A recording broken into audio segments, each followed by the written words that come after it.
বাংলাদেশ জাতীয়তাবাদী দল বিএনপির ভারপ্রাপ্ত চেয়ারম্যান তারেক রহমান এর নির্দেশনায় ঝাউদি ইউনিয়ন বিএনপির ওয়ার্ড ভিত্তিক নতুন সদস্য সংগ্রহ কার্যক্রমের শুভ উদ্বোধন করা হয়েছে।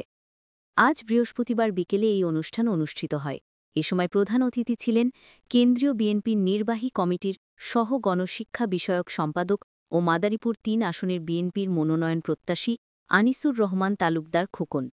এ সময় উপস্থিত ছিলেন মাদারীপুর সদর উপজেলা বিএনপির সাধারণ সম্পাদক মার্তুজা আলম ঢালি, সাংগঠনিক সম্পাদক গাউস উর রহমান, জেলা যুব দলের সাবেক সভাপতি মোফাজ্জেল হোসেন খান মফা, জেলা যুব দলের আহ্বায়ক মোহাম্মদ ফারুক বেপারী, স্বেচ্ছাসেবক দলের সভাপতি শাহাদাত হোসেন প্রমুখ।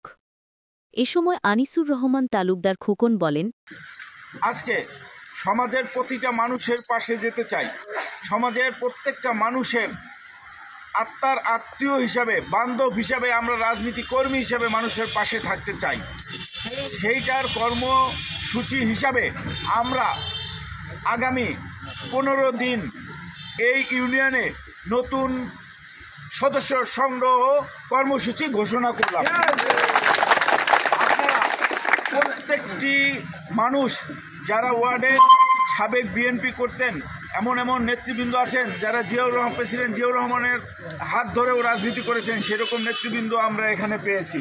আমি অনেক আনন্দিত, গর্বিত যে আজকে জনাব তারেক রহমান শহীদ প্রেসিডেন্ট জিয়াউর রহমানের রক্তের উত্তরাধিকারী। আর আমরা কি হচ্ছি? আমরা হচ্ছি শহীদ প্রেসিডেন্ট জিয়াউর রহমানের আদর্শের উত্তরাধিকারী।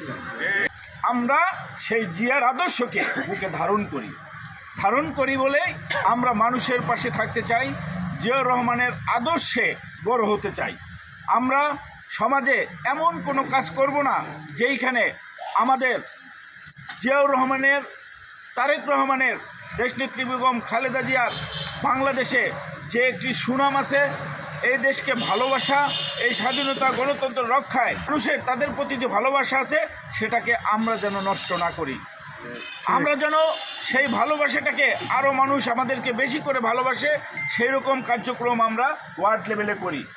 সেটার জন্যই আমরা আবার এই ওয়ার্ড থেকে আমরা নতুন সদস্য সংগ্রহ করব, যারা সমাজের ভালো মানুষ, যারা ভালোর সাথে আছে, যারা ভালো চায়, মানুষের ভালো চায়, দেশের ভালো চায়, আমরা তাদের সাথে নিয়ে আগামী দিনে পথ চলব।